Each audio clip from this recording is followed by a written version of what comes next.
भारत की स्पीड के आगे झुक गए यूके और फ्रांस। ग्रोथ के मोर्चे पर ऐसे दी पटखनी। 1990 में यूके और फ्रांस की जीडीपी भारत की जीडीपी से करीब 4 गुना ज्यादा था। साल 2024 में दोनों ही देश इकोनॉमी के मोर्चे पर भारत से पिछड़ गए हैं। साल 2024 में भारत की जीडीपी 3.595 ट्रिलियन डॉलर है। वहीं दूसरी ओर यूके की जीडीपी 3.5 और फ्रांस की जीडीपी 3.13 ट्रिलियन डॉलर है। मतलब साफ है कि भारत की स्पीड के आगे दोनों देशों को आगे बढ़ने का चांस नहीं मिल रहा है। याद कीजिए, करीब 33 बरस पहले का वो दौर जब देश के प्रधानमंत्री पीवी नरसिम्हा राव थे और देश के वित्त मंत्री मनमोहन सिंह। दोनों की जोड़ी ने देश की इकोनॉमी को ग्लोबलाइजेशन से जोड़कर एक ऐसी दिशा दी जिससे देश के लिए दुनिया के सभी रास्ते खुल गए।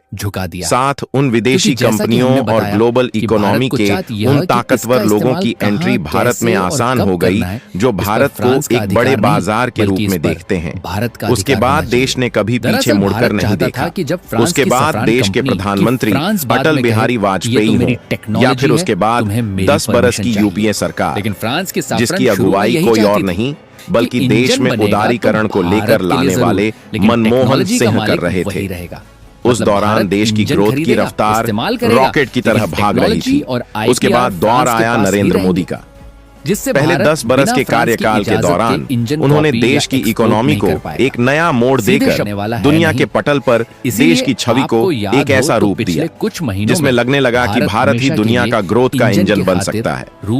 आज देश डिजिटल इंडिया के आसरे दुनिया के कई विकसित देशों को पीछे छोड़ता हुआ दिखाई दे रहा है। जो यूपीआई 10 बरस का भी नहीं हुआ है, वो दुनिया का सबसे बड़ा अल्टरनेटिव पेमेंट सिस्टम बन चुका है।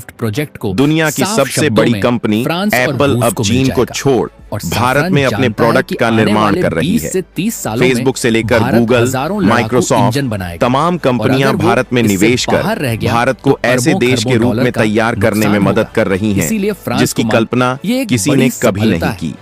सवाल यही है कि कभी किसी ने सोचा था जो भारत 1990 में अमेरिका, यूरोप, यहाँ तक कि एशिया के कई देशों से पीछे था, वो अब